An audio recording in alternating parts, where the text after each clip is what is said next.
Hello friends, welcome to my channel. இன்றைக்கி நம்ம சேனலில் என்ன பார்க்குறோம் அப்படின்னா, இன்றைக்கி நம்ம வீட்டில் ஃப்ரைடே பூஜை பண்ணினதை விலாகாக பார்க்க போகிறோம். ஃபுல்லாக இன்ட்ரெஸ்டிங்காக இருக்கும். மாரியம்மன் தோன்றிய கதையும் உள்ளே ஷேர் பண்ணியிருக்கேன். கண்டிப்பாக வீடியோ ஸ்கிப் பண்ணாமல் பாருங்கள். வீடியோ பார்க்குறதுக்கு முன்னாடி ஒரு லைக் கொடுத்து பார்க்குறதுக்கு ஸ்டார்ட் பண்ணுங்கள். நீங்கள் கொடுக்குற ஒவ்வொரு லைக்கும் அடுத்தடுத்த வீடியோஸ் போடுறதுக்கு எனக்கு மோட்டிவேஷ்னலாக இருக்கும். காலையில் எப்பவும் போல் எழுந்திரிச்சு எல்லா ஒர்க்கையும் முடித்தாச்சு. காலையில் இன்றைக்கி டிஃபனுக்கு சட்னி செய்யலான்ட்டு பார்க்குறப்போ தக்காளி இல்லை. சரி, சடனாக தண்ணி சட்னி செஞ்சிடலாம் அப்படின்னு சொல்லிட்டு ஒரு 2 பெரிய வெங்காயம், ஒரு 3 பல் பூண்டு, ஒரு 2 துண்டு இஞ்சி சேர்த்துருக்கேன். ஒரு 3 வரமிளகா சேர்த்துருக்கேன். நீங்கள் பச்சை மிளகா இருந்தால் பச்சை மிளகாயும் சேர்த்துக்கோங்க. கொஞ்சம் புளி, கல் உப்பு சேர்த்து இதில் 1 கப்பு பொட்டுக்கடலை சேர்த்துருக்கேன். இப்போ இது நல்லா வதங்கினதுக்கப்புறம் இதை ஆற விட்டு இப்போ அதை அரைச்சிக்கலாம்.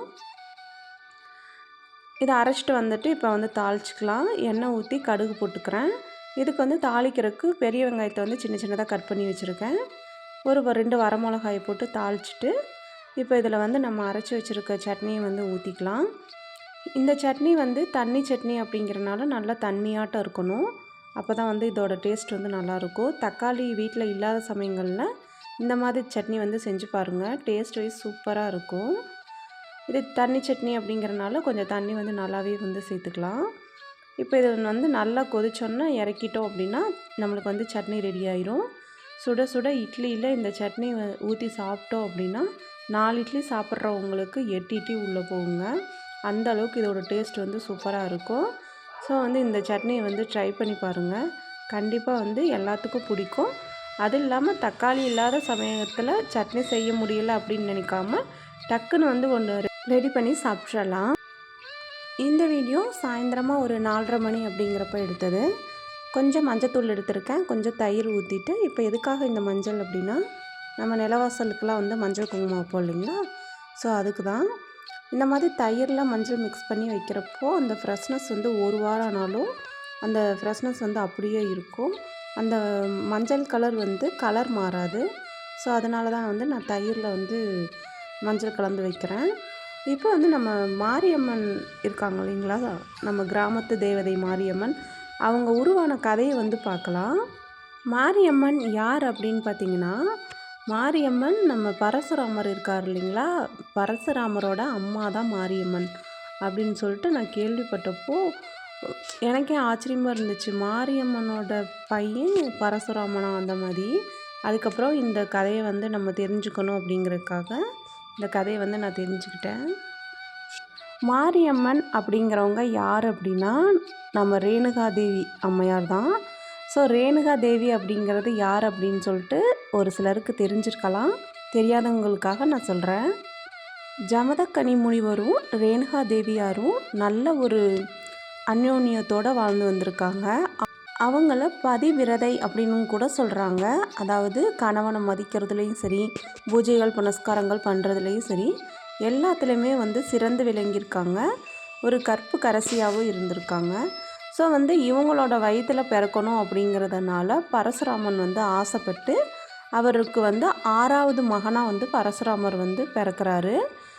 ரேணுகாதேவி தன்னோட கணவரோட பூஜைக்கு சிவ பூஜை பண்ணுவாங்க. ஸோ அந்த சிவ பூஜைக்கு ஆற்றங்கரைக்கு போய் பச்சை மண்ணில் பானை செஞ்சு அந்த பானையில் தண்ணி எடுத்துகிட்டு பூஜை செய்வாங்களாமா. ஸோ அந்த அளவுக்கு கற்பு கரசியாக விளங்கியிருக்காங்க. பச்சை மண்ணில் பானை செய்கிறது அப்படிங்கிறது அவங்களுக்கு ஒரு கிடைச்ச ஒரு வரமாக இருந்திருக்கு. நாட்கள் இந்த மாதிரி போயிட்டே இருந்திருக்கு. ஒரு நாள் பார்த்திங்க அப்படின்னா ரேணுகாதேவி ஆற்றங்கரையில் அந்த தண்ணியில் தன்னோட முகத்தை பார்த்துருக்காங்க. அப்போ மேலே ஏதோ ஒன்று பறந்து போகிற மாதிரி தெரிஞ்சிருக்கு. அப்போ மேலே பார்த்துட்றாங்க. அப்போ ஒரு ஆண் ரெக்கையோடு பறந்து போகிற மாதிரி ஒரு உருவம் தெரிஞ்சிருக்கு. அப்போ ரேணுகாதேவி நினைக்கிறாங்க, ஆண்களில் இவ்வளோ அழகான ஆண்கள் கூட இருக்காங்களா அப்படின்னு சொல்லி நினைக்கிறாங்க. நினச்சிக்கிட்டே மறுபடியும் பானை செய்யலாம் அப்படின்ட்டு போகிறப்போ மண்ணில் பிடிக்கிறாங்க. ஆனால் பானை வர மாட்டேங்குது. நிறைய தடவை ட்ரை பண்ணி பார்க்குறாங்க. ஒரு தடவை கூட பானை வரவே மாட்டேங்குது. பூஜைக்கு தண்ணி எடுத்துகிட்டு வர்றதுக்கு போன தன்னோட மனைவி இன்னும் காணமே அப்படின்னு சொல்லிட்டு ஜமதக்கனி முனிவரும் தன்னோட ஞான சித்தியில் பார்க்குறாரு. அப்போ அங்கே நடந்தது அவருக்கு தெரிஞ்சிருது.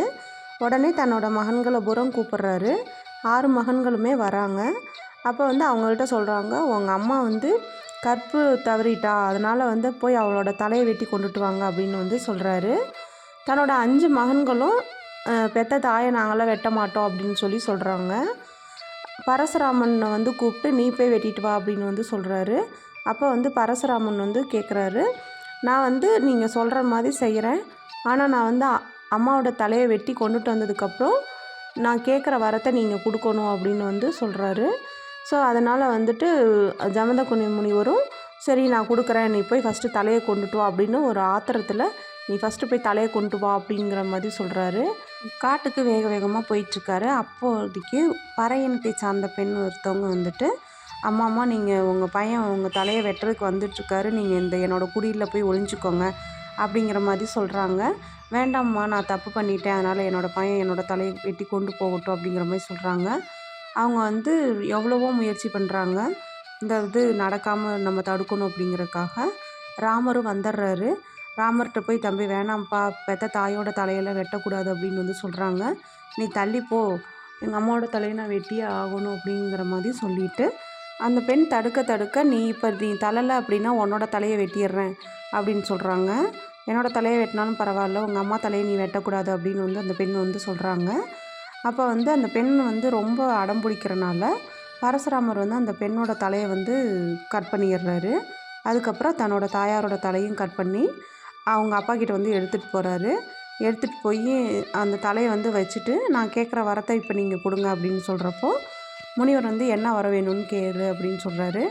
நீங்கள் சொன்ன மாதிரி நான் செஞ்சுட்டேன், இப்போ எனக்கு என்னோடய தாயார் வேணும் அப்படின்னு சொல்கிறாங்க. உன்னோட தாயார் வேணுமா அப்படின்னு சொல்லிட்டு அந்த தலையோட உங்கள் அம்மாவோட உடம்பை வந்து பொறுத்திரு உயிர் வந்துடும் அப்படின்னு சொல்கிறாங்க. அப்போ வந்து பரசுராமர் தலையை எடுத்துகிட்டு வேக வேகமாக காட்டுக்கு போகிறாங்க. காட்டுக்கு போய் வந்து தலையை வந்து பொருத்திடுறாங்க, உயிர் வந்துடுது. அதுக்கப்புறம் பார்த்தா அந்த இன்னொரு பெண் வெட்டினாங்க இல்லைங்களா, அந்த பெண்ணோட உடம்பில் ரேணுகா தேவியாரோட தலையை வந்து பொருத்தி மாறி வந்து அவங்களுக்கு வந்து உயிர் வந்துடுது. அப்போ வந்து உயிர் எழும்பினோடனே அந்த தாயார் வந்து சொல்கிறாங்க, இதுதான் விதி, நான் வந்து விதிப்படி வேறு ஒரு உடலில் வந்து நான் தோன்றிட்டேன், அதனால் நான் வந்து இந்த பூலோகத்தில் இருந்து கஷ்டப்படுற பெண்களுக்கு துன்பப்படுற பெண்களுக்காகவும் நான் வந்து இந்த பூமியிலேருந்து நான் அருள் பாலிக்க போகிறேன் அப்படின்னு சொல்லிட்டு தன்னை வந்து காப்பாற்றுறதுக்கு இந்த பெண் வந்து முயற்சி பண்ணனால இந்த பெண்ணோட தலையும் வந்து எனக்கு பக்கத்திலே இருக்கணும் அப்படின்னு சொல்லிட்டு அப்படியே வந்து மாரியம்மனாக வந்து மாறிடுறாங்க. ஸோ இப்போவும் பார்த்திங்கன்னா மாரியம்மன் கோவில்களில் மாரியம்மன் சிலைக்கு கீழே ஒரு தலை மட்டும் இருக்கிற மாதிரி இருக்கும்.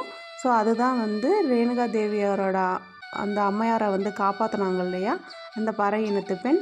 ஸோ வந்து அவங்கள நினச்சி தான் வந்து அந்த தலையை வச்சு கும்பிட்றதா வரலாறுகள் வந்து சொல்கிறாங்க. இந்த மாதிரி இந்த கதைகளில் தெரிஞ்சுக்கிட்டதுக்கப்புறம் மாரியம்மனுக்கு இவ்வளோ சக்தி இருக்கா அப்படிங்கிறது மாதிரி ரொம்ப ஆச்சரியமாக இருந்தது. இன்னொரு வரலாறில் பார்த்திங்க அப்படின்னா அதுக்கப்புறம் உயிர் பெற்றதுக்கப்புறம் தன்னோட தவறை உணர்ந்து முனிவரோடு சேர்ந்து நல்லபடியாக வாழ்ந்து வந்துட்டு வராங்க. கொஞ்ச நாள் போக போக அரக்கர்கள் வந்து தன்னோட தவத்தை கலைச்சிட்டாங்க அப்படின்னு சொல்லிட்டு அரக்கர்களுக்கு ஏதோ சண்டை வந்துடுது. அப்போ வந்து அரக்கர்கள்லாம் சேர்ந்து முனிவரை வந்து கொன்னுடுறாங்க. கொல்றப்போ அவரை வந்து தன்னோட கணவரோடையே சேர்ந்து தானும் உடன்கட்டை ஏறணும் அப்படின்னு சொல்லிட்டு அந்த ரேணுகா தேவி அம்மையார் வந்து உடன்கட்டை ஏறுறதுக்கு போகிறாங்க. அப்போ வந்து அவங்களோட உடல் தீயில பட்ட உடனேயே மழை வந்துடுது. ஸோ வந்து மழை வந்து தன்னோட உயிரும் வந்து போகாமல் தடுத்துருது. ஸோ அதனால் கோபமடைஞ்ச அந்த ரேணுகா தேவி அம்மையார் அடுத்த ஊருக்கு வந்து இடம்பெயர்ந்துடுறாங்க. அங்கே போய் அந்த அக்னிக்குள்ளே இருந்த அந்த ஒரு சூட்டை தாங்க முடியாமல் அந்த ஊரில் போயிட்டு அந்த ஊரில் அந்த ஒரு வேப்ப மரத்துக்கு அடியில் போய் தங்குறாங்க. அந்த வேப்ப இலையை அரைச்சி தன்னோட உடம்புல வந்து பூசிக்கிறாங்க. அந்த வேப்பம் கொழுந்தெல்லாம் வந்து சாப்பிட்றாங்க. அப்புறம் அந்த ஊர் மக்கள் வந்து இவங்க கஷ்டப்படுறத பார்த்துட்டு கூழெல்லாம் வந்து கொடுக்குறாங்க. ஸோ வந்து அந்த கூழில் வந்து வேப்பந்தலையை போட்டு கொடுக்குறப்ப அந்த கூழில் வந்து குடிச்சிட்டு வர்றப்போ அவங்களுக்கு அந்த உடம்புல இருந்த அந்த கொப்பளங்கள் எல்லாமே வந்து சரியாக இருக்குது. ஸோ வந்து இதுதான் வந்து காலப்போக்கில் அம்மை நோயாக வந்ததாகவும் கூழ் வேப்பந்தலை இதெல்லாம் வந்து சேர்த்துக்கிறப்போ இந்த அம்மை நோய் குணமாகும் அப்படிங்கிறதையும் இந்த வரலாறுகளில் வந்து சொல்கிறாங்க. ஸோ இன்றைக்கி இந்த கதையை தெரிஞ்சுக்கிட்டதில் ரொம்ப ரொம்ப சந்தோஷமாக இருந்தது. வேப்பந்தழை எதுக்கு கசப்பாக இருக்குது அப்படிங்கிறத இன்னொரு வீடியோவில் நான் வந்து ஷேர் பண்ணுறேன். அதுவும் வந்து ரொம்ப இன்ட்ரெஸ்டிங்காக இருந்தது. இந்த வீடியோவில் சொன்னோம் அப்படின்னா வீடியோ வந்து ரொம்ப லென்த்தாக போயிடும். அதனால் நெக்ஸ்ட் வீடியோவில் வந்து கண்டிப்பாக ஷேர் பண்ணுறேன். இந்த மாதிரி இன்ட்ரெஸ்டான கதைகள்லாம் கேட்கணும் அப்படின்னா நம்ம சேனலை நீங்கள் சப்ஸ்கிரைப் பண்ணி வச்சுக்கோங்க. கண்டிப்பாக எல்லோரும் ஒரு லைக் ஒன்று கொடுங்க. கடகடன்னு எல்லா வேலையும் முடிச்சுட்டு வீட்டில் வந்து விளக்கு ஏற்றி வழிபாடுகள் வந்து செஞ்சாச்சு. இன்றைக்கி பூஜை எனக்கு இந்த மாதிரி தான் வந்து போச்சு. எப்போவுமே எனக்கு இஷ்ட தெய்வம் அப்படின்னு பார்த்திங்கன்னா மாரியம்மன், காளியம்மன், மாரியம்மன், முத்தாலம்மன் தான். இவங்கள நான் ரொம்ப விரும்பி கும்பிடுவேன். அதுவும் இந்த கதைகளை தெரிஞ்சுக்கிட்டதுக்கப்புறம் இவங்களுக்கு இவ்வளோ பவர் இருக்குது அப்படின்னு தெரிஞ்சுக்கிட்டதுக்கப்புறம் நம்மளுக்கு பிடிச்சவங்க அப்படிங்கிறப்போ அது வந்து ஒரு ஒரு விதமான ஒரு இனம் புரியாத ஒரு சந்தோஷம் அப்படிங்கிறது மாதிரி தான். இந்த அம்மன் கூப்பிட்ட குரலுக்கு ஓடி வருவாங்கன்னும், அதே மாதிரி பெண்கள் யாராவது கண்ணீர் வடிக்கிறாங்க அப்படின்னா இந்த அம்மனை வந்து நம்ம பிடிச்சிக்கிட்டோம் அப்படின்னா இந்த அம்மன் அவ்வளோ ஒரு பவர் வாய்ந்த ஒரு பெண் தான். ஸோ பெண்களோட துன்பத்தை துடைக்கிறதுங்கிறதுக்காகவே அவதாரம் எடுத்த இந்த மாரியம்மனை பெண்கள் அனைவருமே விரும்பி கும்பிடுங்க. தன்னோட கஷ்டத்தை கண் துடைக்க வருவாள் கருமாரியம்மன் அப்படிங்கிற மாதிரி கண்டிப்பாக வந்து மனம் உருகி அம்மா தாயே வாமா அப்படின்னு கூப்பிட்டா அந்த அம்மன் ஓடி வருவாள். ஸோ அந்த அளவுக்கு அம்மனுக்கு வந்து அவ்வளோ ஒரு சக்தி இருக்குதுங்க. இதை நான் அனுபவ ரீதியில் நான் உணர்ந்திருக்கேன். கண்டிப்பாக வந்து பெண்கள் எல்லாருமே வந்து நல்ல ஒரு ஆத்மாத்மமாக வந்து அம்மனை விரும்பி கும்பிடுங்க. நீங்கள் கூப்பிட்ட குரலுக்கு ஓடி வருவாங்க. இப்போ எல்லா வேலைகளும் முடிச்சாச்சு. நம்ம ஃபைனலாக நம்ம வீட்டோட லுக்கு இந்த மாதிரி தான் இருக்குது. எப்போவுமே வந்து கிச்சனில் விளக்கேற்றி வைங்க. கிச்சனில் விளக்கேற்றி வைக்கிறது அன்னபூரணி தாயாரை வணங்குறது மாதிரி. அதே மாதிரி வீட்டில் அன்னக்குறை ஏற்படாமல் தடுக்கும். ஸோ வந்து நெக்ஸ்ட்டு வீடியோவில் ஒரு வீட்டில் எத்தனை விளக்கு ஏற்றலாம், எந்த எண்ணெயில் விளக்கு ஏற்றணும் அப்படின்னு விளக்கு சம்மந்தப்பட்ட என்ன கேள்விகளாக இருந்தாலும் அத்தனை கேள்விகளுக்கும் ஒரே வீடியோவாக கொடுக்கலான்ட்டு இருக்கேன். நிறையா ஃப்ரெண்ட்ஸ் வந்து நிறைய டவுட் வந்து கேட்டிருக்கீங்க. அதை ஃபுல்லாக நெக்ஸ்ட் வீடியோவை க்ளியர் பண்ணிடலாம் அப்படின்ட்டுருக்கேன். ஸோ வந்து உங்களுக்கு ஏதாவது வீடியோ தேவைப்படுச்சுனாலும் கீழே கமெண்ட்ஸில் சொல்லுங்கள். தேங்க்ஸ் ஃபார் வாட்சிங்.